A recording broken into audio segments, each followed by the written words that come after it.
The conference chamber aboard Galactic Council Station Omega-7 stretched nearly half a kilometer in diameter. 7 species had built this place together 2,000 years ago. The ceiling arced high above like a cathedral, displaying the spiral arms of the galaxy in real time. Millions of stars glittered against the projected darkness. It was meant to remind everyone who entered of how small they were, how insignificant their problems seemed against the vastness of space. Ambassador Sarah Chen stood at the human delegation platform and felt none of that intended humility. She had been coming to this chamber for 15 years. She knew every political maneuver, every veiled threat dressed up as diplomatic courtesy, every condescending smile from species who believed their age meant wisdom. Today, the condescension had transformed into something uglier. Open Hostility Council Orbiter. Felon hovered at the center of the chamber, the crystalline being refracted light through its body, casting rainbow patterns across the floor. Its voice resonated like wind chimes in a storm. "The matter is settled, Ambassador Chen. Humanity will vacate all colony worlds in the Outer Rim sectors within 60 standard cycles. This is not a negotiation. This is the will of the Council." Sarah looked at the faces arrayed around the chamber. The Vraxian delegation occupied the largest platform. Empress Zarkus herself had attended today. Her chitinous body gleamed under the lights. Forearms folded across her thorax. Compound eyes reflected no warmth, no recognition of humanity as equals. Behind her stood 30 warrior drones, each one capable of tearing through steel with their bare claws. It was a statement, a threat made physical. The Telkari sat in their water tanks, tentacles drifting lazily. The Korans stood like living mountains, stone-skinned and ancient. The author delegation maintained their usual eerie silence. All of them watched humanity's response with barely concealed amusement. 60 cycles. They were giving humanity 2 Earth months to abandon 17 colonies, homes built over 2 centuries, families who had lived there for generations. 300 million people told to pack up and leave because an ancient empire decided it wanted those worlds back. Sarah took a slow breath. She had prepared for this moment, hoped it would never come, prayed the galaxy would be better than this. She activated her personal communicator with a gesture hidden beneath her podium. A single encoded burst transmitted across human space. The die was cast. "No," Sarah said simply. Her voice carried clearly through the chamber's acoustics. "We will not abandon our people. We will not surrender our worlds. And we will not accept this council's ruling." The Empress leaned forward. When she spoke, her mandibles clicked together between words. "You refuse? You who have been part of this council for barely 2 centuries. You dare defy a ruling supported by 6 of the 7 founding species." "I do," Sarah replied. She met the Empress's compound gaze without flinching. "And I invite you to do something about it." Silence crashed through the chamber like a physical wave. The Telkari's tentacles went rigid. The Koran delegation stirred. Stone grinding against stone. Arbiter Thelm's crystalline body flashed red. "Warning colors, Ambassador," Thielen said carefully. "Perhaps you do not understand the gravity of this situation.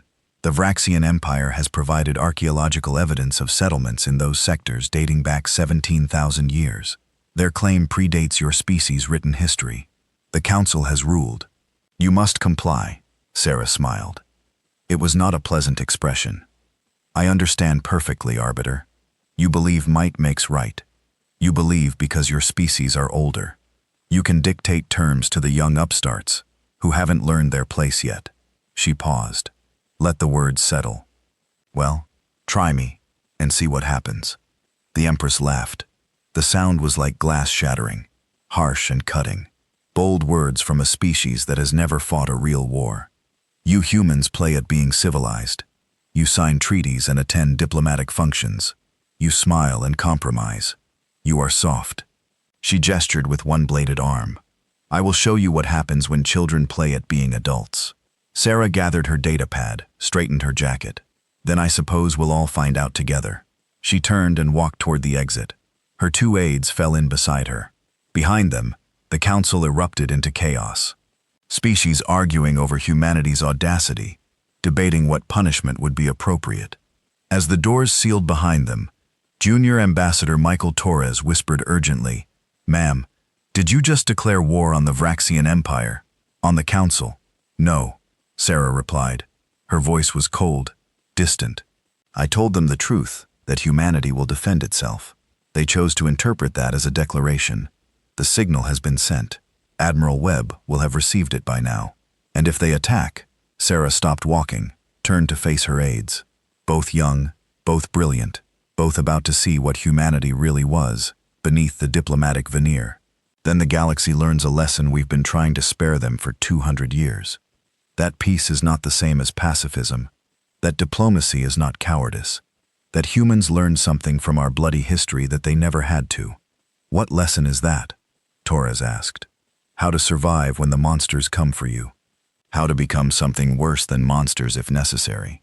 And most importantly, how to choose not to be monsters, even when you could be. Sarah resumed walking.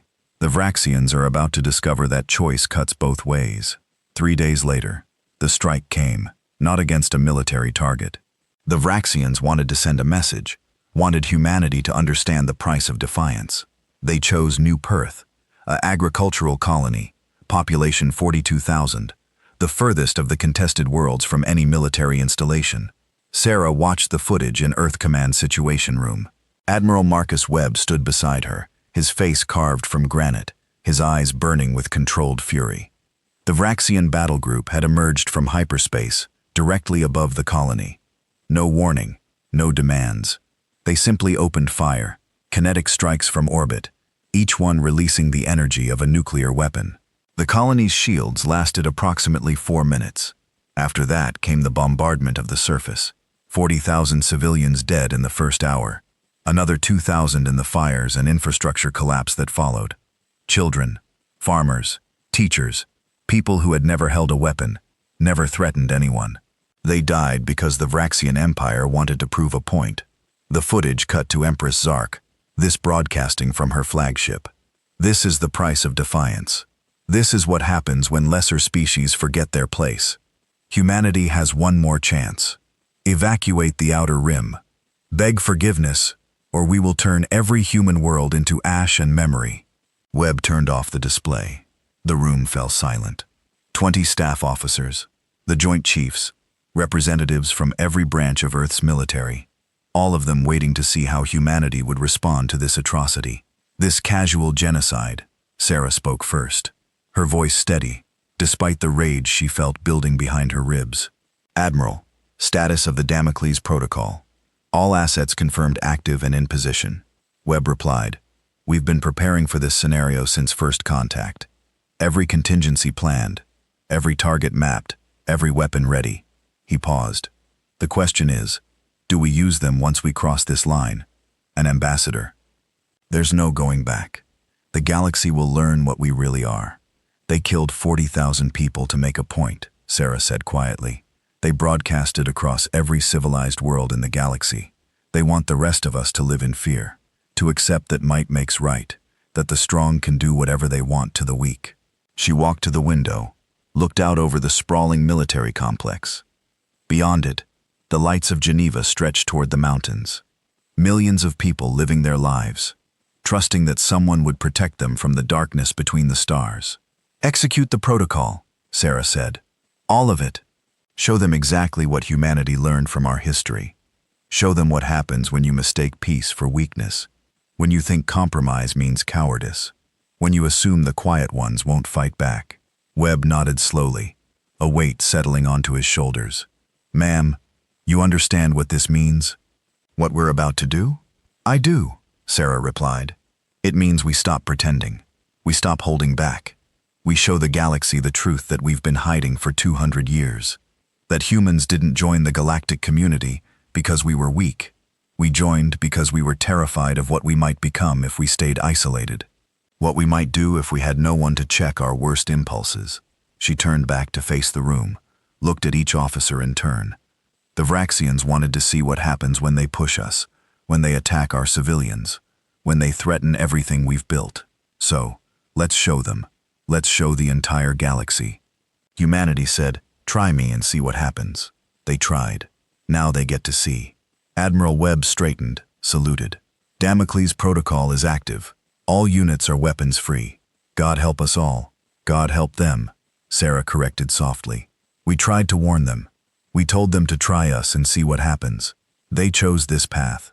Now they walk it to whatever end awaits across human space. The changes began immediately. Every human colony went dark. Communications with the galactic network severed. Trade ships recalled to home ports. Embassies sealed. It was as if humanity had suddenly withdrawn from the galaxy entirely, disappeared behind an impenetrable wall. The Galactic Council met in emergency session. Orbiter Thelm tried to establish contact with Earth. No response. They sent messenger ships to human worlds. The ships entered human space and never returned. No distress calls, no wreckage, just silence. Empress Zarkis addressed the council with barely contained triumph. You see, they cannot face us. They hide like prey animals. I will personally lead our fleets to cleanse every human world. The outer rim will be ours again. The rest of their space will serve as a lesson. Challenge the strong and be erased from history. She assembled the largest Vraxian battle fleet in 3 centuries. 47 capital ships, 300 cruisers, over 2,000 smaller vessels, a force capable of conquering entire star systems, a force that had never known defeat. They entered human space at the world called Haven, an industrial colony with significant orbital infrastructure. The Empress expected resistance, expected human ships to rise and meet them in battle. Instead, they found nothing, empty space. The colony below still lit up and functioning, but no defensive fleet, no weapons fire, nothing. Cowards, the Empress hissed. They abandoned their own people. Begin bombardment.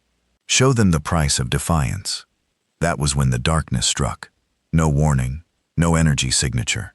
One moment, the Vraxian flagship was coordinating the attack. The next moment, it was gone. Not destroyed, not exploded, simply vanished, as if it had never existed at all. Panic rippled through the fleet. Ship after ship disappeared. 30 vessels gone in as many seconds. No one could see what was attacking them. Sensors showed nothing. The void between stars reaching out and swallowing them whole. The second in command ordered a retreat. The fleet turned to flee, tried to jump to hyperspace, but something was wrong. The jump drives wouldn't engage. They were trapped, sitting targets for an enemy they couldn't see, couldn't fight, couldn't escape. By the time the slaughter ended, only 3 ships remained, damaged scout vessels that had been at the edge of the formation. They jumped away carrying news of the disaster. The entire fleet gone. Over 200,000 Vraxian warriors vanished like mist in sunlight. Back on Earth, Admiral Webb watched the tactical display update. The red icons representing Vraxian ships winked out one by one. Beside him, Dr. Kenji Tanaka stood with his arms crossed. The scientist looked sick, haunted. The Wraith ships performed perfectly, Webb said. Phase displacement technology worked exactly as designed. They never even saw what killed them. I know, Tanaka replied quietly. I designed them. Spent 20 years perfecting quantum displacement fields. Ships that exist slightly out of phase with normal space-time. Invisible, untouchable, perfect killers. He paused. I thought we'd never actually use them. That just having them would be enough of a deterrent. Webb placed a hand on the scientist's shoulder. They killed 40,000 civilians. Doctor, they broadcast it as entertainment. As a warning, they promised to do worse. To burn every human world to ash. What would you have us do? Surrender? Let them genocide our species because violence makes you uncomfortable. No, Tanaka admitted. But that doesn't make it any easier to watch. To know what we're capable of, what we've unleashed. Then let that weight remind you why we exist, Webb said. Why humanity built weapons that terrify us. We remember what happens when good people refuse to fight evil. We learned that lesson in blood and ash across our entire history. Never again. That's what this is. That's what we are. The monsters who learned to be better, but never forgot how to be monsters when necessary. News of the defeat reached the Galactic Council within hours. The carefully crafted image of Vraxian invincibility shattered. Questions flooded the diplomatic channels. How had humanity done this? What weapons did they possess? Why had no one known about this capability? Ambassador Chen finally broke her silence. Her message broadcast across every civilized world in the galaxy. She appeared on screen dressed in formal diplomatic attire. Behind her, the flags of Earth and all its colonies stood in silent witness. To the peoples of the galaxy, she began. For 200 years, humanity has walked softly among you. We have compromised, negotiated, accepted judgments we disagreed with, because we valued peace above pride. We joined the galactic community because we wanted to be better than our history. We wanted to believe that civilization meant something, that law and justice could replace the brutality of might makes right. She paused. Let the weight of those words settle. The Vraxian Empire destroyed that hope. They murdered 40,000 civilians to prove their strength, to remind us of our place. They promised worse, threatened to exterminate our entire species unless we submitted to their will. They believed we were weak. That peace meant we couldn't fight, that our willingness to compromise proved we had nothing to compromise with. Her expression hardened. They were wrong.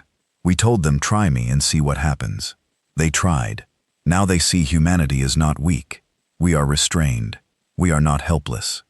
We are choosing peace while capable of war. That choice is the only thing that has kept the galaxy safe from us, from what we can do when pushed to the edge. The transmission ended.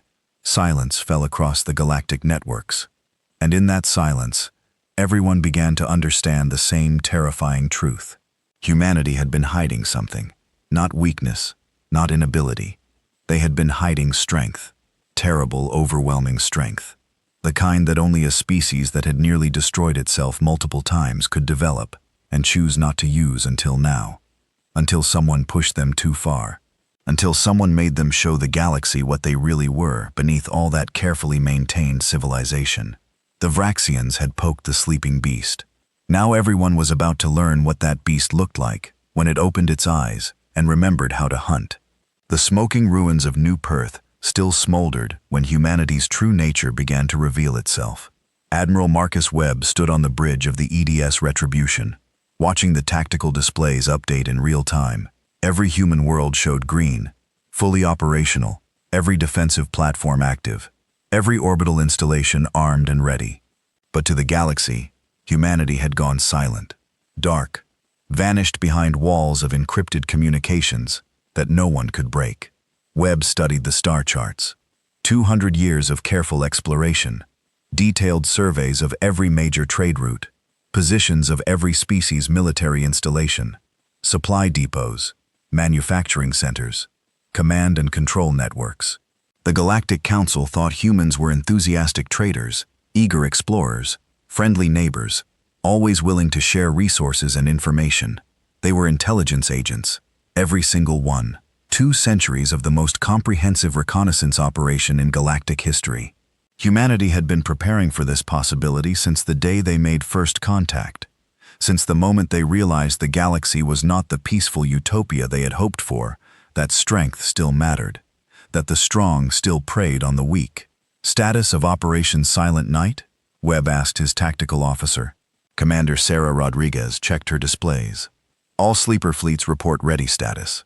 47 systems, each one positioned near critical Vraxian infrastructure.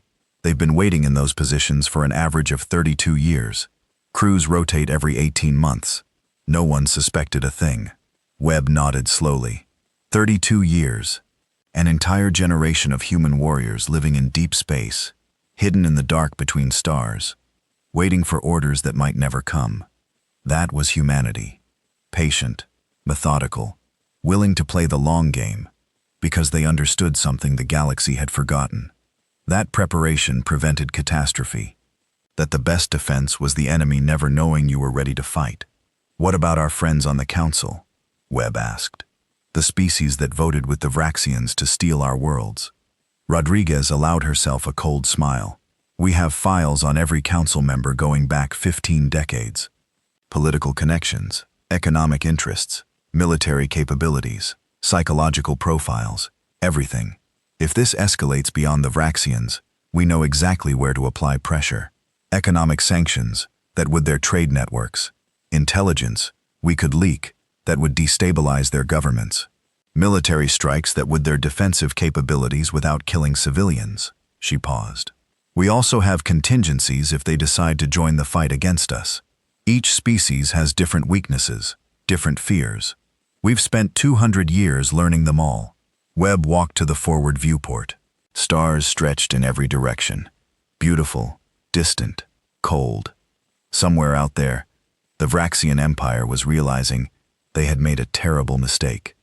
That humanity's silence was not surrender. It was preparation. The calm before a storm that would reshape the entire political structure of known space. A memory surfaced.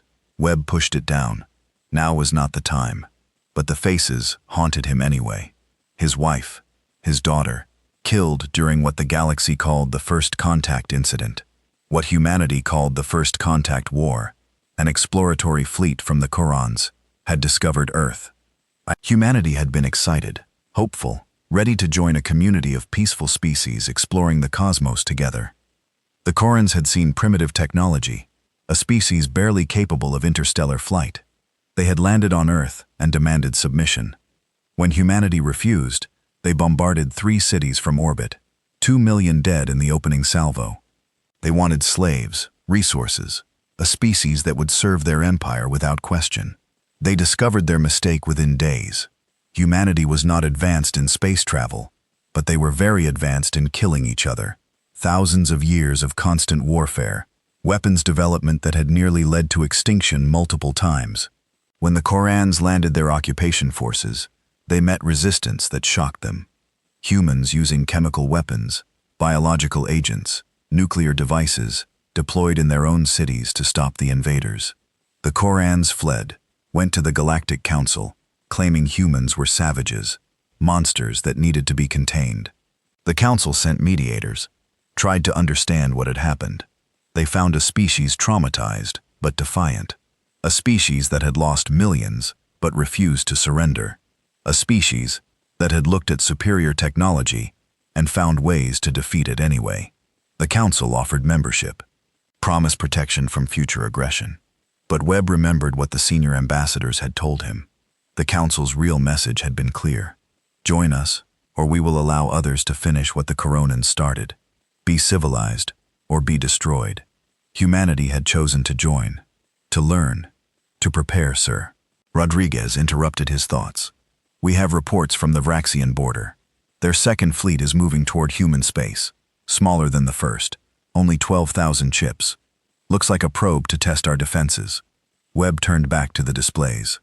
Let them come. They'll learn the same lesson. Send orders to the Wraith fleet. Engage at maximum effective range. No survivors. No warnings. I want that fleet erased from existence before they get within a light year of any human colony. Sir, Rodriguez said carefully. That's 12,000 ships. Even Wraith ships need time to target and engage. Some will escape. They'll report back what they saw. How we fight. Good, Webb replied. Let them see. Let them understand that we have weapons they cannot counter. Technology they didn't know existed. Let them realize that every assumption they made about humanity was wrong. Fear is a weapon too, Commander. Sometimes the best way to end a war is to make the enemy too terrified to continue fighting. The orders went out across 47 star systems. Human forces began to move, not toward battle, toward positions of advantage, supply lines, manufacturing centers, the infrastructure that kept the Vraxian military machine running. Humanity had spent 200 years studying warfare throughout history. Every great military commander, every successful strategy, they had learned from Sun Tzu and Clausewitz and von Moltke, from ancient generals and modern theorists. The lesson was always the same. Wars were not won by destroying armies. They were won by destroying the enemy's ability to field armies, by breaking their will to fight, by making victory impossible and defeat inevitable. The Vraxians wanted to fight a conventional war, ship against ship, fleet against fleet. They would never get that chance. In the Vraxian home system, Empress Zaris convened her war council. The loss of the First Fleet had shocked her, angered her, but she was not afraid, not yet. She had resources the humans could not match. Thousands of systems, trillions of subjects, manufacturing capacity that dwarfed anything humanity possessed. The Second Fleet will locate their invisible ships, she declared. We will adapt. Deploy sensor grids that can detect phase variations. Mass drivers that saturate entire areas of space. They cannot hide from everything. Once we find their trick, we will crush them. Her chief military advisor clicked his mandibles nervously. Empress, perhaps we should open negotiations. The humans have proven more dangerous than anticipated. We could reach a compromise. Allow them to keep most of their colonies in exchange for tribute and vassalage. The Empress struck him with one-bladed forearm. He crashed to the floor, heightened, cracked, and leaking fluid. Negotiate with prey? Never. The Vraxian Empire has ruled for 17,000 years because we do not compromise. We do not negotiate. We take what we want and destroy anyone who opposes us. The humans will learn this lesson, even if I must burn every one of their worlds to teach it. News of the Second Fleet's approach reached Earth within hours. Dr. Kenji Tanaka sat in his laboratory staring at holographic displays of weapons he had designed. Terrible weapons. Things that should never have been created. But he had created them anyway, because someone had to. Because if humanity did not have these tools when they needed them, they would be at the mercy of species that felt no mercy. His assistant entered quietly. Dr. Admiral Webb is asking about the Pandora arsenal. He wants to know if we should prepare additional systems for deployment. Tanaka closed his eyes. The Pandora arsenal. Weapons so dangerous that even showing them to the galaxy would change everything. Make humanity a target. Force other species to build equivalent horrors just to maintain balance. He had hoped those weapons would never leave the hidden facilities where they were stored. That the Wraith ships and other conventional military technology would be sufficient. Not yet, he said finally. The Wraith should be sufficient for now. But prepare the launch codes. If the Vraxians escalate further, if other species join them, we may need everything. And God help us all if we do. What's in the Pandora arsenal? His assistant asked. She was young, brilliant, had been with his team for only 6 months. She did not have full clearance yet. Tanaka looked at her, saw innocence about to be shattered, things that should never exist. Reality-severing munitions that can cut ships out of space-time entirely. Biological agents tailored to target specific species. Genetic markers. AIG-guided swarm systems that learn and adapt faster than any living commander. Weapons that would make the galaxy fear us so much, they would unite just to destroy us. He stood, walked to the window overlooking Tokyo. Millions of lights, millions of people. We built them because we had to, because our history taught us that the only thing worse than having terrible weapons is not having them when your enemy does, but using them. That crosses a line we can never step back over. That makes us the monsters we've spent 200 years proving we're not. The Second Vraxian Fleet entered human space near the colony world of Sanctum. 12,000 ships in tight formation. Sensor grids active. Mass drivers charged and ready. They had learned from the First Fleet's mistakes. This time they would be ready for the invisible attackers. The Wraith ship struck from a different angle. Not from empty space. From behind the colony's moon. From within the orbital infrastructure they assumed was abandoned. Phase displacement let them exist in normal space, and shifted space simultaneously. They appeared for microseconds, just long enough to fire, then vanished again before return fire could target them. The Vraxian fleet lasted longer than the first, nearly 10 minutes of sustained combat. Their commanders adapted quickly, coordinated their fire, managed to destroy 3 Wraith ships through sheer volume of covering fire. But it was not enough. It could never be enough. For every Wraith ship destroyed, 100 Vraxian vessels were eliminated. When the battle ended, 200 Vraxian ships managed to escape, enough to report back, enough to carry news of the slaughter, but also enough to confirm what the Empress feared. Human technology was superior, their tactics flawless, their intelligence about Vraxian operations comprehensive.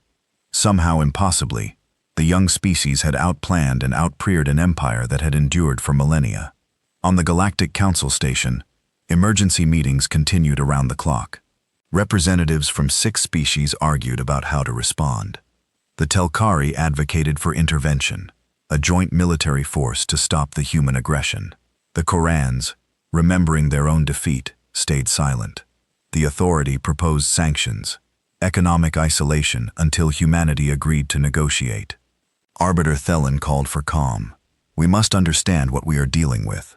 Humanity has revealed military capabilities we did not know existed, technology that should not be possible for such a young species.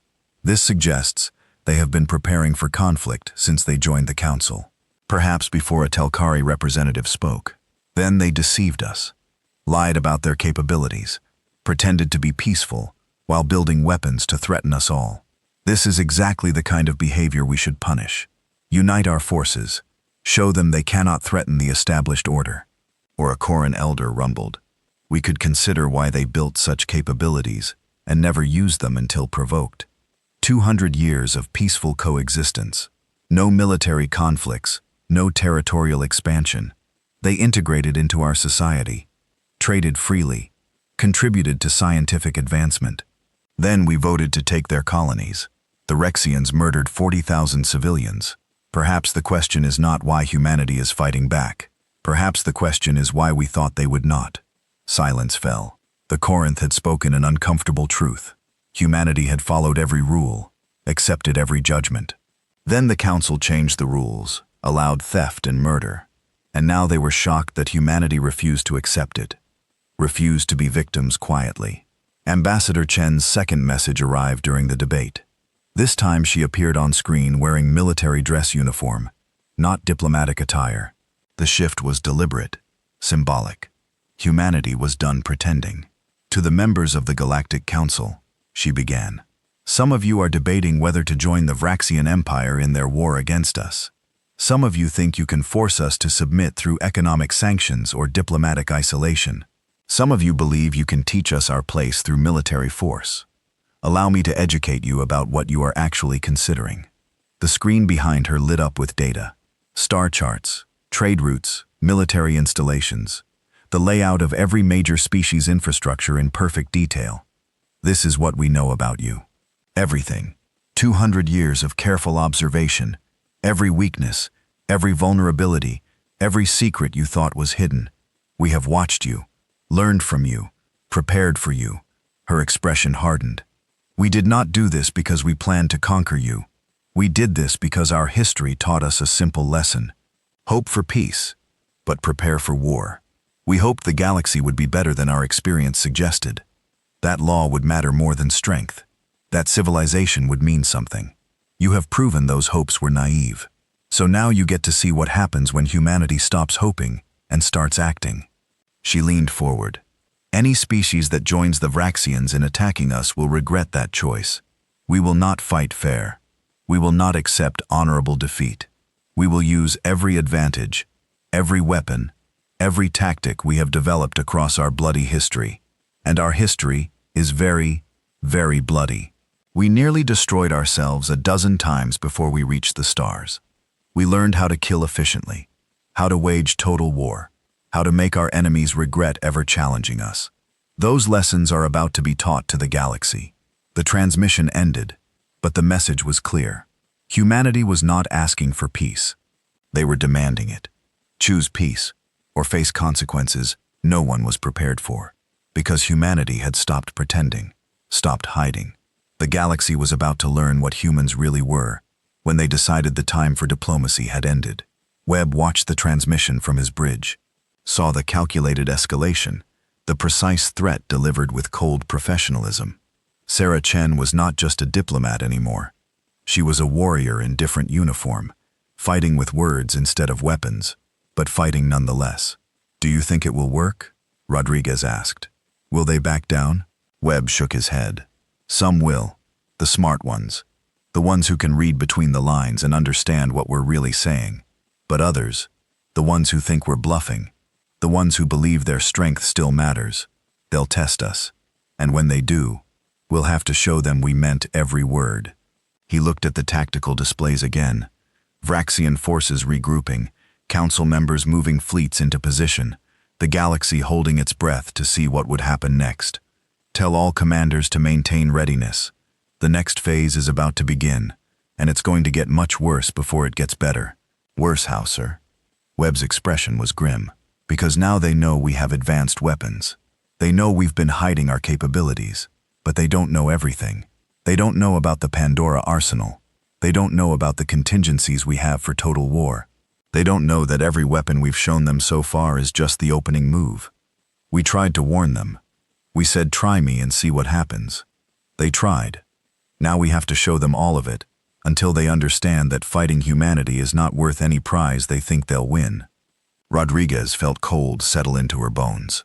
She had seen the classified files, knew what weapons humanity had prepared for doomsday scenarios. If those were deployed, if humanity revealed the full extent of what they were capable of, the galaxy would never be the same. Terror would replace respect, fear would replace friendship, but maybe that was the price of survival. Maybe that was what humanity had to become to protect themselves. Orders confirmed, sir, she said quietly. All forces standing by for Phase 2 operations. The galaxy is about to learn what humanity means by total war. Webb nodded, looked out at the stars. Somewhere his wife and daughter rested, victims of the galaxy's casual cruelty. He fought for them. For every human who had died because others thought humans were weak, were prey, were expendable. Never again. That was the promise. The oath every human commander had taken. Whatever it cost, whatever it took, never again would humanity be victims. Not while they still had breath to fight and weapons to deploy. The galaxy would learn that lesson one way or another. They would learn. The Vraxian Empire's third response was not another fleet. Empress Zaris had learned that lesson at terrible cost. Instead, she authorized strikes against human supply lines, hit-and-run attacks by small squadrons targeting merchant vessels and automated cargo platforms. If she could not defeat human warships, she would starve their colonies, force them to spread their forces thin, protecting civilian infrastructure, make them bleed resources until they had no choice but to negotiate. The strategy lasted 6 days. Then the Varaxian supply network began to collapse. Fusion plants suffered mysterious malfunctions. Orbital manufacturing facilities lost power. Transport ships disappeared between systems. At first, the Empress thought it was random chance, equipment failure across an empire spanning thousands of worlds. Then the pattern became clear. Every facility that supplied the military, every depot that stored weapons, every shipyard building warships, all of them failing simultaneously. Captain Alexandra Novar Reeves stood in the shadows of a Vaxian ammunition factory on the industrial world of Craft 9. Her suit bent light around her body, made her invisible to both visual sensors and thermal imaging. Behind her, 5 members of her special operations team worked quickly, placing shaped charges on key structural supports, programming them to detonate in sequence. Maximum damage, minimum warning. This was the 14th facility they had sabotaged in 3 days. Human special forces had infiltrated 19 Rexian systems, operating deep behind enemy lines, striking at the infrastructure that kept the military machine running, not the glorious battles of fleet combat. This was war at its most basic, destroying the enemy's ability to fight before they even reached the battlefield. Charges set, her demolitions expert reported quietly. This facility produces 60% of their antimatter containment units. Without it, their capital ships cannot refuel. Estimated impact on fleet operations is catastrophic within 4 weeks. Nova nodded, checked her tactical display. 30 kilometers away, another team was sabotaging the power distribution network. When both strikes hit simultaneously, the factory would lose containment on its antimatter reserves. The resulting explosion would look like an industrial accident. Just one more failure in a supply network that was mysteriously falling apart. Exfiltrate on my mark, Nova ordered. 3-2-1 mark. The team moved as one. Ghosts in the darkness. By the time Vraxian security realized something was wrong, they would be light years away, already planning their next strike. Humanity had learned guerrilla warfare over centuries of conflict, had perfected asymmetric tactics through countless insurgencies and counterinsurgencies. Now those lessons were being applied on an interstellar scale. On the Vraxian throne world of Zareth Prime, the Empress raged. Her war council cowered before her fury. How are they doing this? How are humans infiltrating our most secure facilities? We have the best sensors in the galaxy, military-grade security, genetic scanners that should detect any non-Vaxian organism. Yet somehow, these primates are sabotaging critical infrastructure across 19 systems. Her chief intelligence officer spoke carefully. "Empress, we are dealing with capabilities we did not know existed. Stealth technology beyond our current understanding. Perhaps chemical or biological agents programmed to cause systemic failures. Or they have agents embedded in our society. Sleeper cells activated for this operation. Find them," the Empress hissed, "whatever it costs. Tear apart every facility. Interrogate every worker. I want these humans found and eliminated. And I want to know how they learned so much about our infrastructure. Someone has been feeding them intelligence for years, decades perhaps. Find that leak and seal it." But it was too late. The damage was done. The Vraxian military machine depended on a complex web of logistics. Remove key nodes, and the entire system began to collapse. Fleets could not refuel. Repair facilities lacked parts. New construction halted, and all of it happened too fast to respond effectively. By the time they identified one compromised facility, 3 more had failed. The Galactic Council watched these developments with growing alarm. Ambassador Chen's warning had been clear. Any species that joined the Vraxians would face similar treatment. The Telkari, confident in their own security, announced they would send military aid to the Empire, a gesture of solidarity among the older species, a message to humanity that they could not challenge the established order. Within 24 hours of that announcement, the Telkari home system experienced a cascading failure of its orbital defense network. Automated platforms turned on each other, self-destructed. The Telkari military scrambled to regain control, found their command codes had been changed, override protocols disabled. Someone had taken control of their entire defensive infrastructure, made it useless, left them vulnerable, and then the platforms were released. Controls returned to normal. No permanent damage, just a demonstration. A message from humanity that said, "We can reach you whenever we want. Your defenses mean nothing. Choose wisely." The Telkari withdrew their offer of military aid, announced they would remain neutral, focus on diplomatic solutions. The message was received by every species on the Council. Humanity was not bluffing. They had the capability to strike anyone anywhere, and they were willing to do it on Earth. Dr. Tanaka reviewed the intelligence reports. The cyber attacks on the Telkuri had worked perfectly. 200 years of embedding backdoors in galactic technology. Human engineers working on defensive systems across dozens of species. Always helpful, always contributing expertise, and always leaving ways to access those systems remotely if necessary. "How many species have we compromised like this?" his assistant asked. She was learning the full scope of humanity's preparations now, each revelation more shocking than the last. "All of them," Tanaka replied simply. "Every major council species, some of the minor ones too. We did not plan to use these backdoors. They were insurance deterrents, the ultimate guarantee that if anyone came for us, we could hurt them back, make aggression too costly to contemplate." "That is terrifying," she said. "We have been violating the sovereignty of every species we call allies for 2 centuries. If they knew, if they found out what we had done, they would see it as the ultimate betrayal." "Yes," Tanaka agreed. "But would you rather we had not prepared? Would you prefer we trusted everyone to be peaceful, to respect our rights, to not take advantage of our youth and relative weakness?" He gestured to the displays showing New Perth, the 40,000 dead. "They murdered our civilians to make a political point, killed children to prove their strength, and the Council approved it, supported it. Only our preparations have prevented worse." His assistant had no response. The logic was brutal, but clear. Humanity had prepared for treachery, because treachery was real, had built weapons because weapons worked, had compromised their principles because the alternative was extinction. It was not glorious, not noble, but it was survival. The Empress called an emergency summit, invited representatives from 6 council species to Zarath Prime, proposed a joint military action against humanity, a coordinated strike that would overwhelm even their advanced defenses, unity against the threat. The old order restoring itself through force. 3 species agreed. The Koran declined. The Athari and their usual enigmatic silence suggested refusal. The Telkari sent regrets. But 3 species backing the Vraxians was enough. The Rakan Confederacy, the Irani Collective, the Solari Federation. Together with the Vraxian Empire, they could field a force of over 100,000 ships, surely enough to crush human resistance, to teach the young species their place, to restore order. Admiral Webb received the intelligence within hours.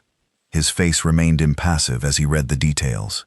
4 species, 100,000 ships, the largest military coalition in galactic history. All of it aimed at humanity, at destroying everything humans had built, at making them submit or die. "Order, sir?" Rodriguez asked quietly. Webb looked at the tactical displays, watched the red icons representing enemy forces begin to move. Convergence points identified, supply lines mapped. They thought numbers would win this war. Thought quantity could overcome quality. They were about to learn the most important lesson humanity had to teach: that wars were not won by the side with more ships. They were won by the side willing to do whatever was necessary to survive. "Contact Dr. Tanaka," Webb said. "Tell him to begin Phase 3, full deployment of the Pandora arsenal. All contingencies authorized. We gave them every chance to stop, every warning. They chose this. Now they live with the consequences." Rodriguez felt her breath catch. Phase 3, the Doomsday Protocols. Weapons that would change warfare forever. Make humanity's earlier strikes look like gentle warnings. "Sir, once we deploy those systems, there is no going back. Every species will know what we are capable of. They will fear us for generations." "Good," Webb replied. "Let them fear. Fear prevents war. Fear makes species think twice before attacking their neighbors. We tried being friendly, tried being diplomatic, tried being the good neighbors who played by the rules. Look where it got us. 40,000 dead. 4 species united to exterminate us. Maybe it is time the galaxy learned to fear humanity, to understand that peace is not our only option, that we can be peaceful or we can be powerful, and we are choosing both from now on." The orders went out across human space. Weapon systems activated that had never been tested in combat. Technology so advanced it seemed impossible. Munitions so destructive, they violated every treaty humanity had signed. But treaties only mattered when all parties honored them, when some broke the rules while others followed them. The rules became chains. Humanity was done wearing chains. The first deployment was reality severing torpedoes, warheads that did not explode. Instead, they cut holes in space-time itself, created zones where physics stopped working normally. Ships caught in those zones did not die. They ceased to exist, removed from reality entirely. No wreckage, no radiation, just empty space, where moments before a ship had been. The coalition fleet gathered at a staging area in neutral space. 100,000 ships in formation. Commanders coordinating their attack, planning their routes, celebrating the inevitable victory over the upstart humans. They would strike in 3 waves: overwhelming force, decisive action. Humanity's colonies would fall within weeks, their home system within months. The first reality-severing torpedo arrived without warning, launched from so far away that no sensor could detect it until impact. It struck the center of the Wrecken formation. 2,000 ships vanished in an instant. One moment they were there, the next moment nothing, as if they had never existed. The reality wound closed behind them, sealed, permanent. Panic erupted across the fleet. Commanders screaming for information, trying to understand what had just happened. Sensors showing impossible readings. Space-time fluctuations that should not be possible. Before they could react, 3 more torpedoes struck. 3 more sections of the fleet erased from existence. Thousands more ships. Hundreds of thousands of lives gone. Just gone. The coalition fleet broke formation, scattered, tried to flee. But humanity had planned for this moment, had spent decades developing these weapons, knew exactly how to deploy them for maximum psychological impact. 8 more torpedoes followed, not aimed at clusters, aimed at flagships, command vessels, the ships carrying admirals and generals, the leaders who had agreed to genocide humanity. When the strike ended, 97,000 ships remained of the 100,000 that had gathered. 3,000 erased completely. The remaining forces in complete disarray. No coordination, no command structure, just terrified crews trying to escape whatever had attacked them. trying to flee back to their home systems, to safety that did not exist anymore, because humanity had already deployed the second weapon system, biological agents, tailored to each species-specific genetic markers, microscopic machines released into the supply chains months ago, dormant, waiting, now activated by encrypted signals. They did not kill. That would be too obvious. Instead, they caused illness, weakness, symptoms that looked like random disease. Commanders fell ill. Pilots collapsed. Entire crews became too sick to operate their ships effectively. The coalition's offensive collapsed before it could begin. Ships limped back to port, crews quarantined, medical facilities overwhelmed, and across 4 empires, populations began to panic. If humans could strike at their military so easily, what protected civilians? If humans had biological weapons, what else did they have? How deep did human infiltration go? How long had they been preparing for this war? Ambassador Chen broadcast her third message. This time there was no uniform. She wore simple civilian clothing, stood in what appeared to be her home. The message was personal, direct, human. You formed a coalition to exterminate us, she said quietly. Gathered the largest military force in history to destroy a species that only wanted peace. We stopped you, not with superior numbers, not with ancient lineage or righteous cause. We stopped you with weapons you did not know existed, technology you cannot counter, capabilities you did not believe possible. She paused. Let the words sink in. We did this without deploying our most devastating weapons. The biological agent making your crew sick. It is temporary. They will recover completely within weeks. The reality severing torpedoes. We use 12. We have thousands. And those are not even the worst things we built. Not even close. We have weapons that would terrify you so much you would unite every species in the galaxy just to destroy us. We have not used them yet, because we remember something you seem to have forgotten, that power without restraint is not strength. It is tyranny. And we refuse to become tyrants. Her expression hardened. But make no mistake, if you force our hand further, we will deploy everything. We will show you exactly what a species that survived its own worst impulses multiple times can do when survival requires it. We will make you wish you had listened when we said, "Try me and see what happens," because you tried, and this is only the beginning of what happens.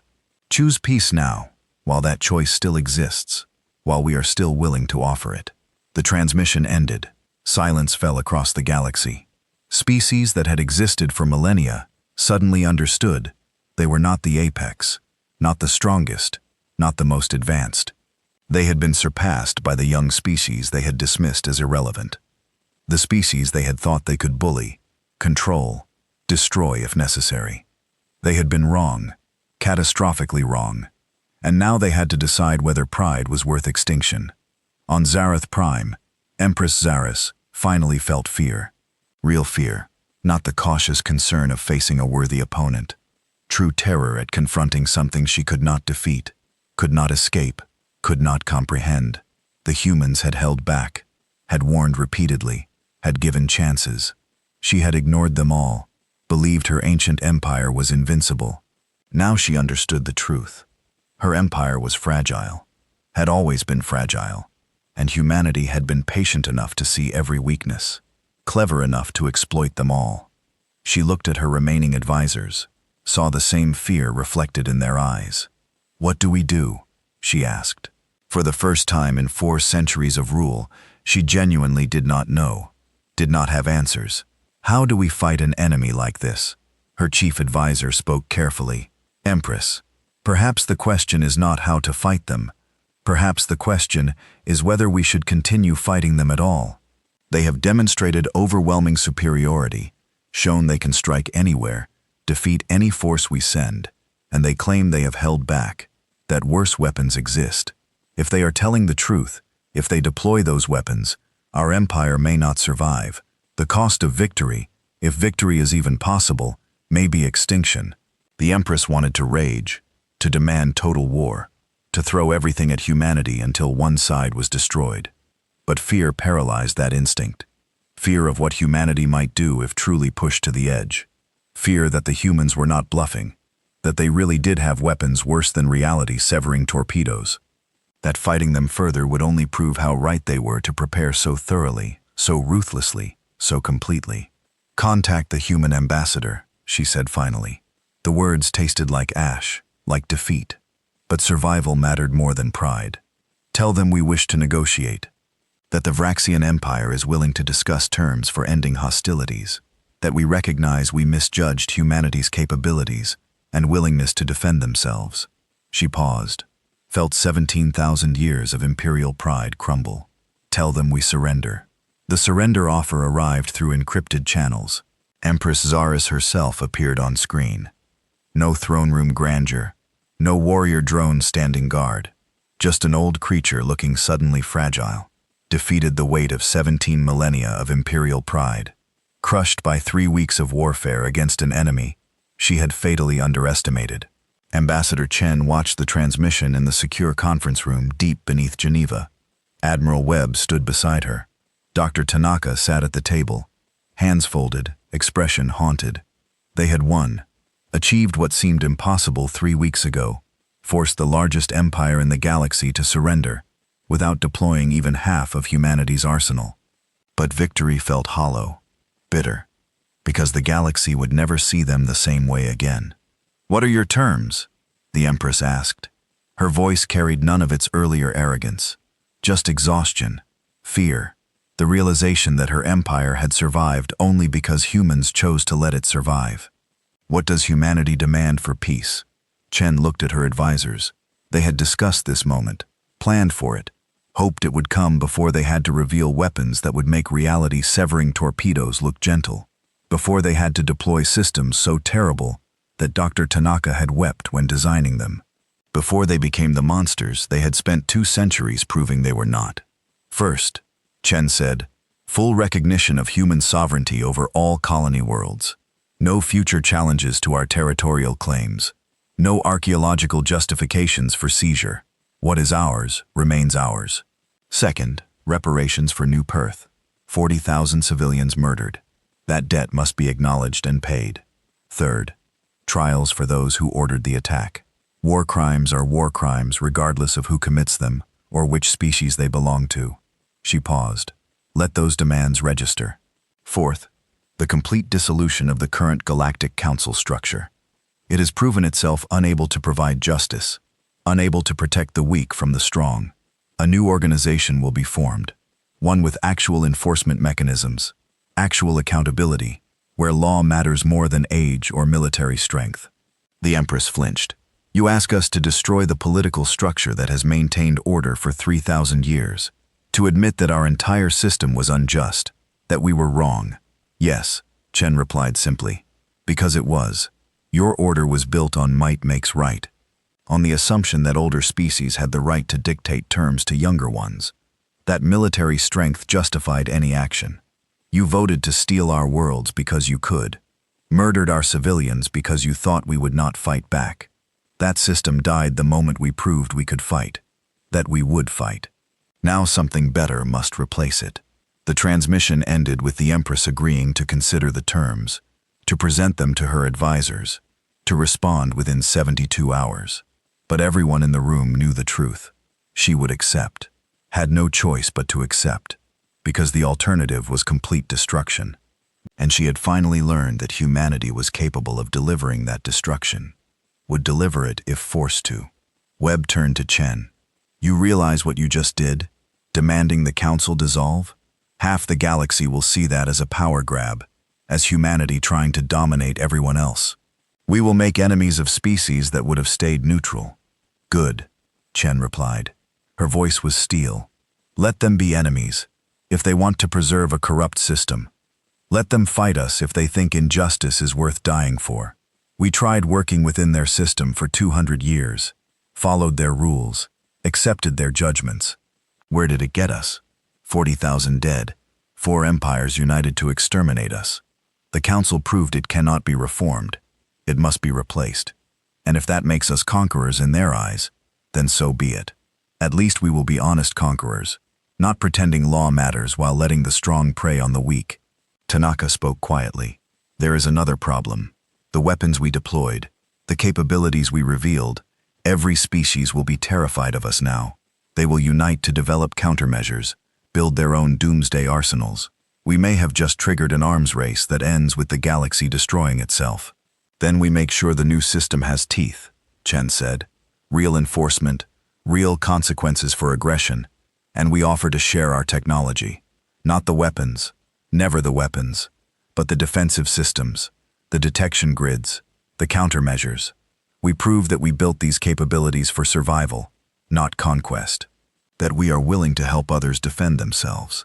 That changes the narrative, from us versus them, to us helping everyone survive together. Webb shook his head. Naive species do not trust those who have power over them. They fear them, resent them.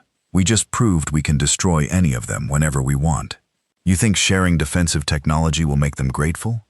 It will make them desperate to find ways to hurt us back, to restore the balance. Maybe, Chen admitted. But what is the alternative? Rule through fear? Become the empire we just defeated? I refuse to accept that humanity survived this war only to become what we fought against.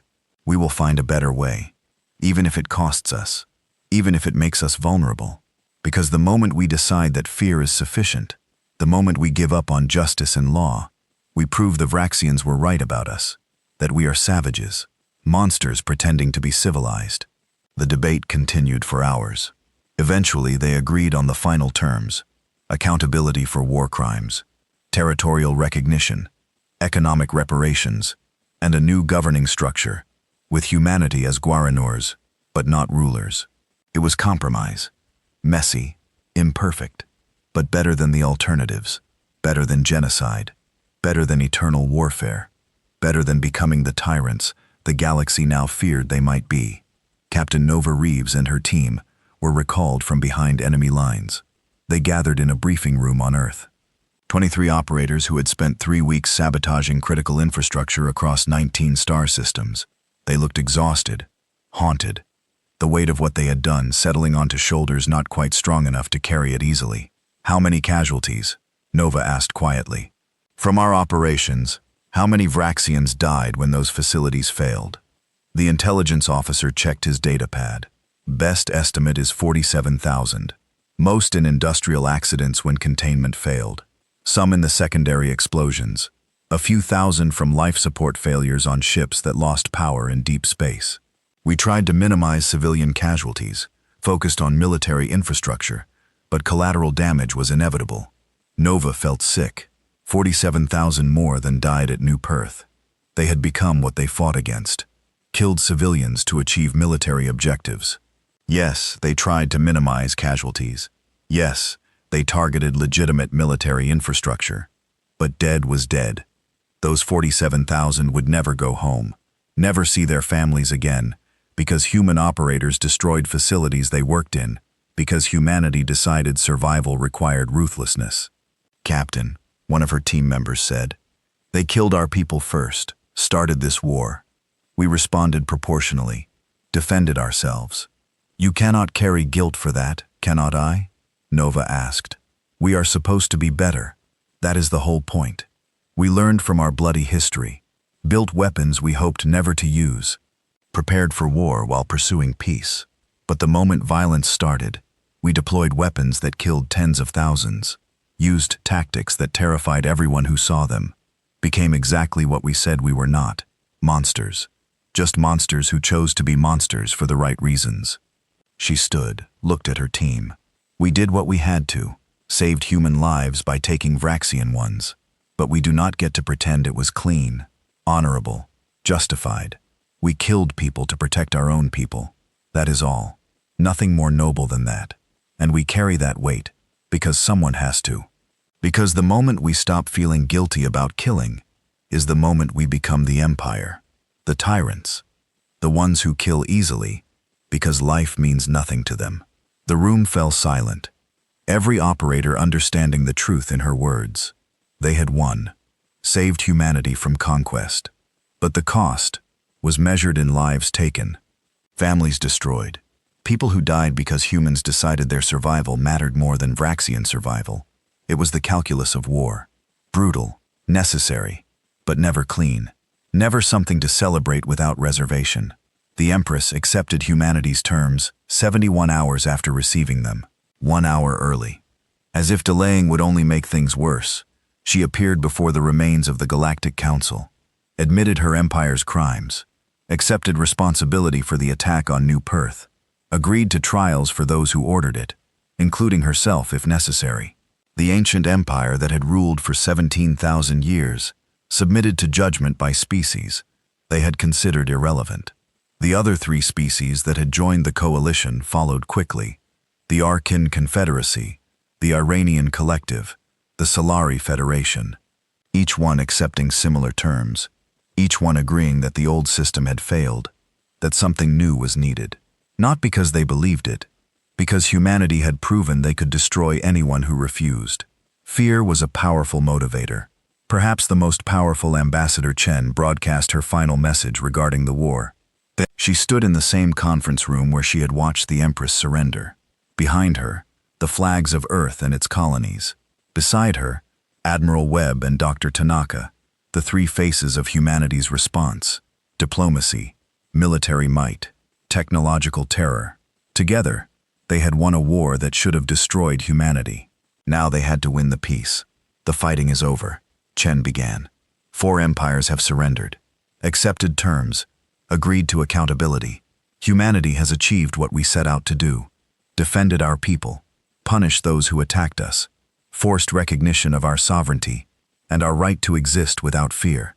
But victory is not enough, never enough, because the question now is, what comes next? What kind of galaxy do we build from the ashes of the old order? She gestured to the 2 men beside her. We 3 represent the reality of human nature. I am the diplomat who tried every peaceful option before accepting that war was necessary. Admiral Webb is the warrior who prepared for conflict while hoping it would never come. Dr. Tanaka is the scientist who built weapons he never wanted to use, but knew might be essential for survival. Together, we are what humanity is. Not just peaceful, not just violent. Both, always both. The question is which side we choose to emphasize. She looked directly at the camera. We deployed weapons that terrified the galaxy, revealed capabilities that shocked species who thought they knew us, proved we are more dangerous than anyone imagined. But here is what we want you to understand. We built those weapons because we had to, because our history taught us that the unprepared die, the weak are conquered, the naive are exploited. We refuse to be unprepared, refuse to be weak, refuse to be naive. That is what you saw. Humans refusing to be victims. Webb stepped forward. But we are also more than weapons, more than tactics and technology. We are the species that nearly destroyed itself 12 times and chose not to. That looked at our capacity for violence and decided to be better. That built weapons we hope never to deploy. That prepared for war while actively pursuing peace. We did not want this conflict. We tried everything to avoid it. We only fought when left no other choice, when survival demanded it. That is humanity, capable of terrible things, but choosing not to do them unless absolutely necessary. Tanaka spoke last. His voice carried pain, regret. I designed weapons that should never exist, things that violate every principle I believe in, every moral standard I try to uphold. I did it because someone had to, because if we needed them and did not have them, our species would cease to exist. But I hate that they exist. Hate that we used them. Hate that other species will now try to copy them. Hate that we may have just triggered an arms race that ends with everyone having doomsday weapons. That is the cost of survival. Sometimes staying alive requires becoming something you despise, doing things you can never forgive yourself for, carrying guilt that never fades. He paused. But we carry that guilt because we must. Because someone has to remember the cost, has to feel the weight, has to ensure we never deploy these weapons casually, never use them for conquest, never become the monsters we can be if we forget why we built them. Humanity is dangerous, yes, but we are dangerous with restraint, with purpose, with the constant awareness that power without morality is tyranny. We refuse to be tyrants. Even when it would be easier, even when it would serve our interests, we refuse. Chen took control again. So here is what we offer the galaxy. A new system, one with actual enforcement, where law matters, where strength does not determine right, where younger species are not automatically subordinate to older ones, where aggression is punished regardless of who commits it. And we offer to be guarantors, not rulers, not conquerors, guarantors. We will use our strength to protect the weak, our technology to defend the defenseless, our willingness to fight to ensure others do not have to. But we will not rule, will not impose our will, will not become the empire we just defeated. She spread her hands. Some of you will not trust this offer, will think we are lying, planning conquest, using pretty words to hide ugly intentions. To those species we say, watch us, judge us by our actions, give us the chance to prove we mean what we say, and if we fail, if we become tyrants, then unite against us. Use the weapons you develop to defend yourselves, because we would rather be destroyed fighting tyranny than become tyrants ourselves. That is the lesson our history taught us. That is who we are. That is what we offer. The transmission ended. Reactions across the galaxy were mixed. Some species embraced the new vision, saw opportunity for a more just system. Others remained suspicious, fearful, convinced humanity was just another empire seeking dominance through different means. But everyone agreed on one thing. The galaxy had changed. Fundamentally, permanently. The old order was dead. Something new was being born, and humanity stood at its center. Not as conquerors, but as the species willing to fight for a better way, to use their terrible strength in service of justice rather than domination. Whether they succeeded remained to be seen. Whether trust could be rebuilt after such violent demonstration of power was uncertain. Whether humanity could resist the temptation to rule when they had the capability to do so was an open question. But they were trying, genuinely trying, and perhaps that was enough. Perhaps the effort mattered more than guaranteed success. Perhaps striving to be better was itself the victory, the real victory, not defeating the Vraxians, but refusing to become the Vraxians, refusing to let power corrupt purpose, refusing to let strength erase morality. On Earth, in a quiet garden overlooking Geneva, Sarah Chen walked alone. The war was over. Terms agreed. New system being built.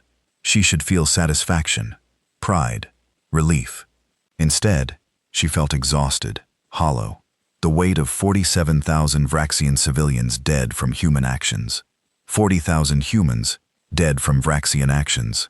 Hundreds of thousands more killed in fleet engagements. All that death, all that suffering. And for what? To prove humanity could fight. To force recognition of their sovereignty. To rebuild a political system that should never have needed rebuilding. She sat on a bench, looked up at the stars. Somewhere out there, species were debating whether to trust humanity's promises, whether to join the new federation or resist it, whether to see humans as saviors or threats. She did not know which they should choose, did not know if humanity deserved trust after revealing such capacity for violence. Such willingness to deploy terrible weapons, such readiness to kill when survival demanded it. But she knew one thing. Humanity would try, would strive to be worthy of the trust some species might offer, would work to prove their promises meant something, would carry the guilt of what they had done while building something better. Because that was what humans did. They survived their own worst impulses, learned from mistakes, built better systems after destroying flawed ones. It was not glorious, not heroic, just human, messy, imperfect, striving for better while carrying the weight of worse. Admiral Webb found her there an hour later, sat down without asking.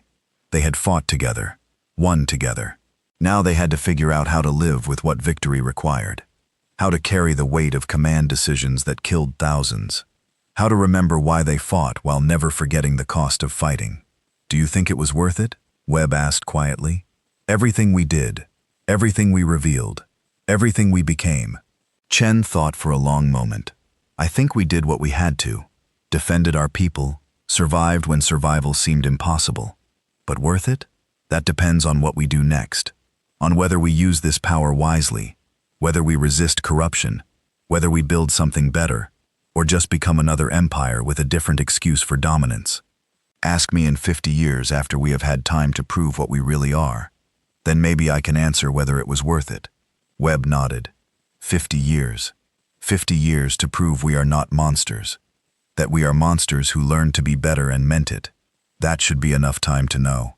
They sat in silence, watching the stars, carrying the weight of what they had done, what they had revealed, what they had become. The galaxy had learned what happened when humanity said, "Try me, and see what happens."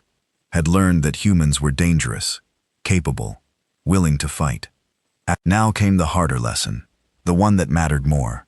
Whether humans could be trusted with their own power, whether they would use it wisely, whether they would prove themselves worthy of the fear and respect they had earned. That lesson was just beginning, and the outcome remained uncertain, as it always would. Because humanity was capable of both great good and great evil, the choice between them was what defined them, was what made them human. And that choice never ended, never became easier, just more important with every passing day. 5 years after the war ended, the new Federation held its founding session, not on a human world, not on any former Council species territory. Instead, they built a new station in neutral space, equidistant from the major powers, symbolically declaring that this organization belonged to everyone equally, that no species would hold inherent advantage, that the old hierarchies were dead, that something better could be built from their ashes. Ambassador Sarah Chen stood at the central podium, no longer representing just humanity. She had been elected Secretary General by a vote of 43 species. Some voted for her because they trusted her, others because they feared opposing humanity. She accepted both types of support, understanding that trust was earned through actions over time, that fear could be transformed into respect if used wisely, that leadership meant carrying burdens others would not. "We gather today, not as conquerors and conquered," she began. Her voice carried through the massive chamber, reached representatives from 62 species, more than had ever cooperated before. Not as victors and defeated, but as species who survived a terrible war and chose to build something better from the ruins. That choice defines us, not our past conflicts, not our old resentments. Our choice to try for better. She gestured to the chamber around them. This federation has real power, real enforcement mechanisms. Species that commit aggression face consequences, economic sanctions backed by military force if necessary, war crimes tribunals with actual authority, protection for smaller species who cannot defend themselves alone. These are not empty promises, not polite words hiding political reality. This is law with teeth, justice with power behind it. A Vraxian representative stood, not the Empress. She had been tried, convicted, and exiled. This was one of the reformers who had seized power afterward. Secretary General. Many species fear that this federation is just another empire. Human empire wearing a different mask. Your species has overwhelming military advantage, controls the enforcement mechanisms, can veto any decision. How is this different from the old council? How do we know you will not abuse this power? Chen nodded, respected the question. You are right to fear, right to question. Humanity does have overwhelming power, but we also have something else, memory. We remember what happens when strength replaces justice, when the powerful prey on the weak without consequence. We nearly destroyed ourselves learning that lesson. Now we apply it to the galaxy. Yes, we control enforcement, but enforcement is not governance. Each species governs itself, makes its own laws, conducts its own affairs. We only intervene when one species attacks another, when aggression threatens peace, when justice requires force behind it. She paused. And if we abuse that power, if humanity becomes what we fought against, then you do to us what we did to the old council. Unite, resist, fight back. We have shared defensive technologies with every member species, given you tools to protect yourselves, not out of charity, out of necessity. Because the only way this federation survives is if no one species, not even humanity, can dominate all others. We made ourselves vulnerable on purpose, to prove we mean what we say, to give you the means to check our power if we betray these principles. The chamber erupted in discussion. Some species applauding the transparency, others still suspicious, but everyone engaged, everyone participating. That was the difference. The old council had been 7 ancient species, dictating terms to everyone else. This federation was 62 species, arguing, debating, building something together. Messy, loud, chaotic, but alive in a way the sterile council had never been. Admiral Marcus Webb watched from the observation deck. He had retired from active military command, now served as advisor to the Federation Security Council. His role was to ensure the military forces backing Federation law were used properly, proportionally, with restraint. It was harder than commanding fleets, required more judgment, more wisdom, more willingness to say no even when force would be easier. Do you think it will work? The question came from a Koran elder, one of the species that had abstained during the war, had watched humanity prove their point without joining either side. This experiment in enforced justice, in trying to balance power with morality, Webb considered carefully. I think it has to work, because the alternative is worse. Either we try to build a system where law matters, where justice is enforced fairly, where strength serves peace rather than replacing it, or we accept that might makes right, that the strong will always prey on the weak, that civilization is a polite lie we tell ourselves while sharpening our knives. I refuse to accept that humanity refuses to accept that. So we will make this work or die trying. The Corinth nodded slowly. You sound different than 5 years ago, less certain of victory, more aware of cost. What changed? I learned that winning is not enough, Webb replied. That military victory means nothing if you lose yourself achieving it. We won the war, defeated 4 empires, forced the galaxy to acknowledge our strength, but we paid for that victory with blood and guilt, with weapons we can never forget, with knowledge of what we are capable of when pressed. That weight never leaves, never gets lighter. You just learn to carry it better. Learn to let it remind you why you fight, what you fight for, who you fight to protect. Lose that, and victory becomes tyranny. I will not let humanity become tyrants. Will not let us waste the sacrifices made to survive. So this federation must work, must prove we fought for something more than just our own survival. Dr. Kenji Tanaka no longer worked on weapons. He led the Federation Science Council instead, coordinating research across dozens of species, sharing knowledge, breaking down the barriers that had kept scientific advancement isolated within individual civilizations. It was rewarding work, important work, but the guilt remained. The memory of what he had created, what had been deployed in humanity's name, what still existed in secure facilities, locked away but never destroyed. Insurance against future threats. Terrible insurance that corroded his soul every time he thought about it. Dr. Tanaka, a young human scientist, approached him after a council session. I have been reviewing your early papers before the war, your theoretical work on quantum displacement fields. It is brilliant, revolutionary, but I cannot find any follow-up research. Why did you stop publishing in that field? Tanaka smiled sadly. Because that research led to weapons, to the Wraith ships, to technology that killed thousands. I published the theory because I thought it would advance science, help humanity explore. Instead, it became a tool for war, for death. That taught me a lesson about scientific responsibility, about understanding that knowledge has consequences, that sometimes the best contribution to science is knowing what not to pursue, what not to publish, what not to unleash on the universe. The young scientist frowned. But science should be free. Knowledge should be shared. Hiding research because it might be misused is admitting defeat, letting fear control progress. No, Tanaka replied gently. It is admitting reality, understanding that scientists have responsibility for how their work is used, that we cannot just pursue knowledge for its own sake and ignore the consequences. I designed the Wraith ships because humanity needed them, because survival required weapons our enemies could not counter. But I hate that they exist, hate that they worked, hate that other species are now trying to copy them.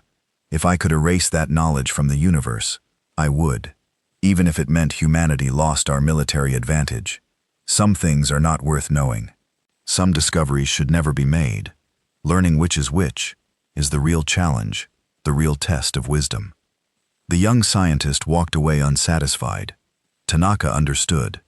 He had been that young once, believed that knowledge was inherently good, that truth could never be wrong, that pursuing understanding was always justified. War had taught him differently, had shown him that some knowledge came with costs, too high to pay, that wisdom sometimes meant choosing ignorance, choosing not to know rather than risk what knowing might enable. It was a hard lesson, one most scientists never learned until too late, if ever. Captain Alexandra Nova Reeves trained the next generation of Special Operations Forces. Her role was to teach them everything she knew, while ensuring they understood why that knowledge existed, why humans had developed such ruthless tactics, why they practiced asymmetric warfare to a degree that frightened even their allies.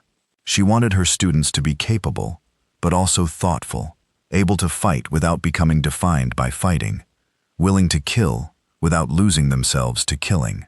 The key to special operations, she told her class, is understanding that you are not soldiers. Soldiers fight battles, win ground, defeat enemies in direct combat. You are something else, something darker. You destroy infrastructure, assassinate leaders, sabotage critical systems. You win wars before battles happen, by making the enemy unable to fight effectively, by breaking their will along with their capabilities. It is brutal work, necessary work, but ugly work. Never forget that. Never let yourself enjoy it. The day you start enjoying this kind of warfare is the day you become a monster. A useful monster, perhaps, but a monster nonetheless. A young operator raised his hand. Ma'am, during the war with the Vraxians, you destroyed facilities that resulted in civilian casualties. Collateral damage. How do you reconcile that with not becoming a monster? With maintaining your humanity while doing inhumane things? Nova met his eyes, saw genuine curiosity, not accusation. I do not reconcile it. I carry it every day, every night. The faces of those 47,000 Vexians haunt me. I see them in my dreams.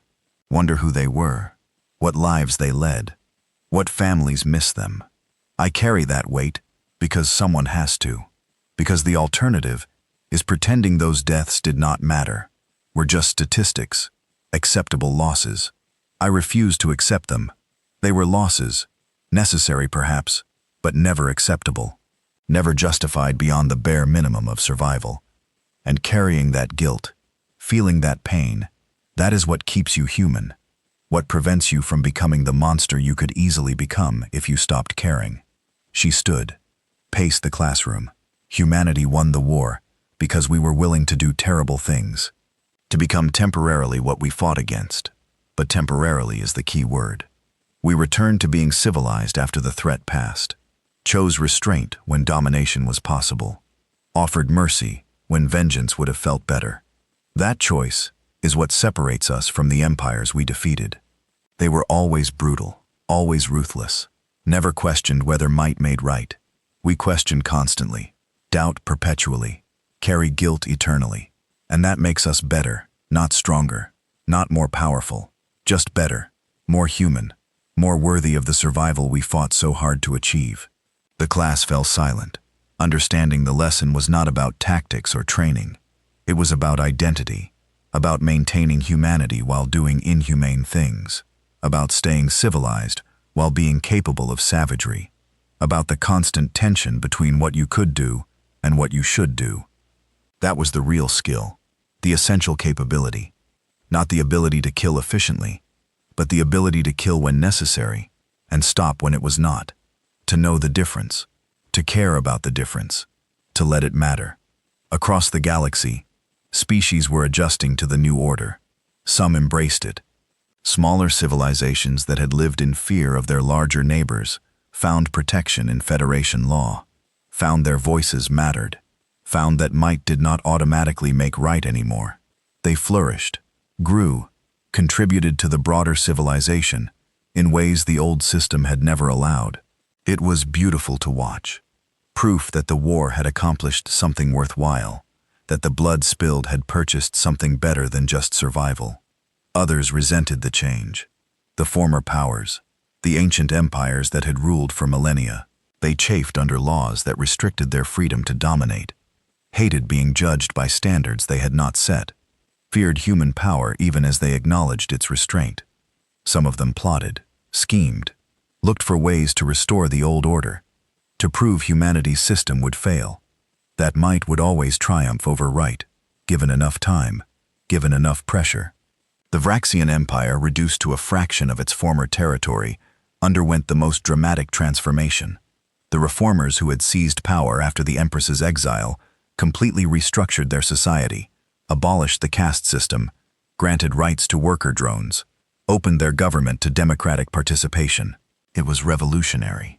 Many Vraxians resisted, but many more embraced the change, discovered that equality did not mean weakness, that shared power created stability, that justice built loyalty better than fear ever could. Former Empress Xeris lived in exile on a remote world, comfortable, safe, but alone. Cut off from the empire she had ruled for 4 centuries. She spent her days writing, documenting the history of her species, analyzing where she had gone wrong, how she had misread humanity so completely, how arrogance had destroyed everything she had built. Her memoirs became required reading in the new Vraxian Mies. A cautionary tale, a reminder that strength without wisdom was just violence waiting to be unleashed. That age did not guarantee understanding. That hubris was the deadliest weakness of all. I should have listened, she wrote in her final chapter. The humans warned me repeatedly. Try me, and see what happens. Those words were not a threat. They were a plea. Please do not force us to show you what we are capable of. Please do not make us deploy the weapons we built hoping never to use. Please do not mistake our patience for weakness, our restraint for inability. I ignored every warning. Believed my empire's age made us superior. Believed their youth made them inferior. I was catastrophically wrong, and 17,000 years of history ended because I could not imagine that the young species had learned something we ancient ones had forgotten, that survival teaches harder lessons than success, that those who nearly destroyed themselves and chose not to are more dangerous than those who never faced that choice. The humans were not pretending to be civilized. They were choosing civilization while capable of savagery. That choice is what made them stronger, what made them winners, what made me a failure. On Earth, in that same garden overlooking Geneva, Sarah Chen sat again, 5 years older, 5 years wearier, the weight of office aging her faster than time alone could account for, but also more hopeful than she had been in the immediate aftermath of war. The Federation was working, not perfectly, never perfectly, but working. Law was being enforced, aggression punished, justice served. It was not the galaxy she had dreamed of when humanity first reached the stars, but it was better than the one they had found, better than the old council's corruption, better than might makes right, just better, measurably better. And that had to be enough. Webb found her there. Still her friend, still her conscience, still the voice that asked hard questions and demanded honest answers. You are thinking about the cost, he said. Not a question, an observation always, she replied. 87,000 dead, human and non-human combined. Hundreds of thousands more injured. Economies disrupted. Families destroyed. All that suffering. And for what? A political system that might collapse the moment humans show weakness. The moment we cannot enforce our rules. Is that worth 87,000 lives? Webb sat beside her. I cannot answer that. No one can. But I can tell you what I see. Smaller species no longer living in fear.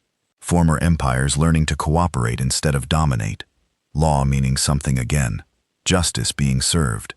A galaxy that is measurably better than it was 5 years ago. Is that worth the cost? Only those who died could truly answer. But we are alive. We have to make their deaths mean something. Have to build something worthy of that sacrifice. And we are trying. Genuinely trying. Maybe that is all we can do. Try. Strive. Refuse to accept that their deaths were pointless. Refuse to waste what they bought with their lives. Do you ever regret it? Chen asked. Deploying the weapons, revealing our capabilities. Starting down this path we cannot step back from. Every day, Webb admitted. But regret does not change anything, does not bring back the dead, does not erase the weapons from existence, does not undo what we revealed about ourselves. All regret does is remind me why we fight, what we fight for, who we fight to protect. It keeps me honest, keeps me from deploying force casually, from forgetting the weight of command decisions, from becoming the kind of leader who treats lives as statistics. So yes, I regret, but I also accept. Sometimes regret is the price of survival, of making hard choices with no good options, of doing what must be done, even when it costs you pieces of your soul. They sat in comfortable silence. Two leaders who had guided humanity through its darkest hour, who had made choices that would haunt them forever, who carried weights that never got lighter, but who also saw what they had accomplished, what they had built, what they had proven. That humans could be trusted with power, could use strength in service of justice, could choose restraint when domination was possible, could be monsters when necessary, but return to being human when the crisis passed. That was the real victory. Not defeating the Vraxians, but proving humanity was worthy of survival, was worthy of the strength they possessed, was worthy of the trust others might offer. Will it last? Chen asked. This system we built, this federation, will it survive after we are gone? After the generation that remembers the war has passed, will our successors maintain the principles, or will they drift toward tyranny, use the power we established for their own benefit rather than galactic good? I do not know, Webb replied honestly. But that is true of every system humans have ever built, every government, every civilization. They last as long as people fight to maintain them, as long as principles matter more than power, as long as justice is valued above convenience. We cannot guarantee the future, can only build the best system we can and hope others maintain it. Trust that the lesson we taught, the one the galaxy learned when they pushed us too far, will be remembered, that no one will want to see what happens when they test humanity again. When they forget why we said, "Try me and see what happens." He stood, offered his hand, helped her to her feet. Come on, the Federation Council session starts in 2 hours. 43 species waiting to argue about resource allocation, trade disputes, border conflicts, all the normal chaos of civilization. It is boring, tedious, frustrating, and absolutely beautiful, because they are arguing instead of fighting, debating instead of killing, trying to solve problems through law instead of war. That is what we fought for, that chance, that opportunity. So, let us go be bored together. Let tedious meetings and bureaucratic arguments be our victory celebration. Let peace be its own reward. Chen smiled, a real smile, the first in weeks. Boring sounds perfect. Tedious sounds wonderful. Let us go be administrators instead of warriors, diplomats instead of soldiers. Let us prove that humans can be just as good at building as we are at destroying, just as skilled at peace as we are at war, just as capable of cooperation as we are of conflict. That would be the ultimate victory. Not just surviving, but thriving. Not just winning, but building. Not just being feared, but being trusted.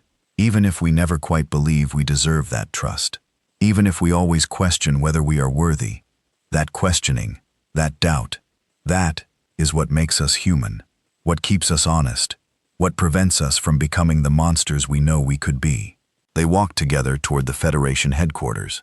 Two humans who had changed the galaxy, who had proven that youth did not mean weakness, that peace did not mean inability, that civilization was a choice, not a pretense. Behind them, the sun set over Geneva, casting long shadows across the gardens. In those shadows, if you looked carefully, you could see the ghosts. 87,000 of them, human and alien, warrior and civilian. All the lives lost to prove a simple point, that humanity had learned from its bloody history, that when they said, "Try me and see what happens," they meant it. That the galaxy pushed them too far and discovered what happens when you make that mistake. What happens when you assume peace means weakness, when you think restraint means inability, when you forget that the quiet ones might just be choosing silence, choosing patience, choosing to give you chances to be better. The universe learned too late, but it learned. That was what mattered. That was what made the cost, however terrible, somehow worthwhile.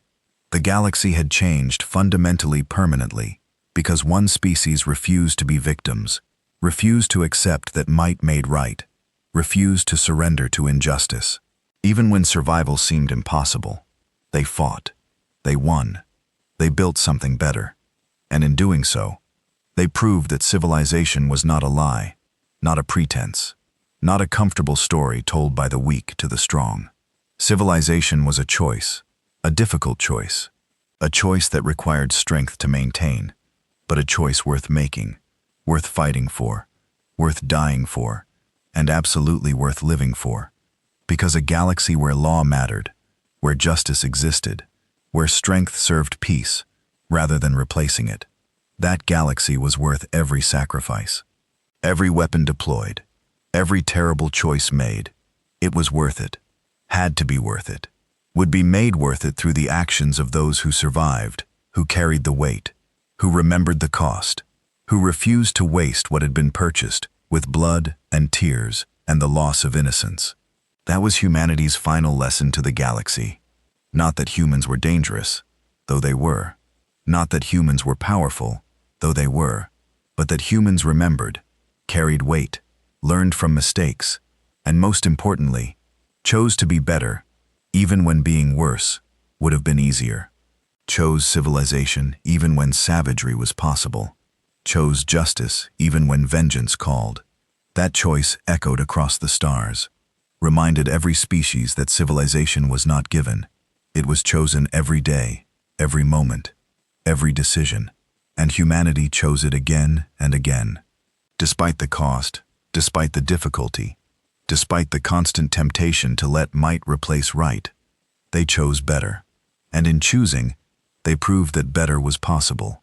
Not easy, not guaranteed, but possible. And possibility was enough, was everything, was the reason they fought, the reason they sacrificed, the reason they endured. Because if better was possible, then fighting for it was not justified. It was necessary. It was noble. It was the most human thing anyone could do. And humanity would continue doing it for as long as they existed, for as long as the choice remained, for as long as even one human believed that civilization mattered, that justice was worth defending, that peace was worth fighting for. That was the real victory, the lasting victory, the victory that echoed through generations. The universe learned too late why humanity said, "Try me and see what happens." But they learned, and that lesson would never be forgotten, never be unlearned, never be dismissed as irrelevant. The galaxy was better for humanity's existence, better for their willingness to fight for principles, better for their refusal to accept that might made right, just better. And better was worth everything. That was humanity's final lesson to the galaxy. Not that humans were dangerous, though they were. Not that humans were powerful, though they were. But that humans remembered, carried weight, learned from mistakes, and most importantly, chose to be better, even when being worse would have been easier. Chose civilization even when savagery was possible. Chose justice even when vengeance called. That choice echoed across the stars, reminded every species that civilization was not given. It was chosen every day, every moment, every decision. And humanity chose it again and again. Despite the cost, despite the difficulty, despite the constant temptation to let might replace right, they chose better. And in choosing, they proved that better was possible. Not easy, not guaranteed, but possible. And possibility was enough. Was everything was the reason they fought, the reason they sacrificed, the reason they endured. Because if better was possible, then fighting for it was not just justified. It was necessary. It was noble. It was the most human thing anyone could do. And humanity would continue doing it for as long as they existed, for as long as the choice remained, for as long as even one human believed that civilization mattered, that justice was worth defending, that peace was worth fighting for. That was the real victory, the lasting victory, the victory that echoed through generations. The universe learned too late why humanity said, "Try me and see what happens." But they learned, and that lesson would never be forgotten, never be unlearned, never be dismissed as irrelevant.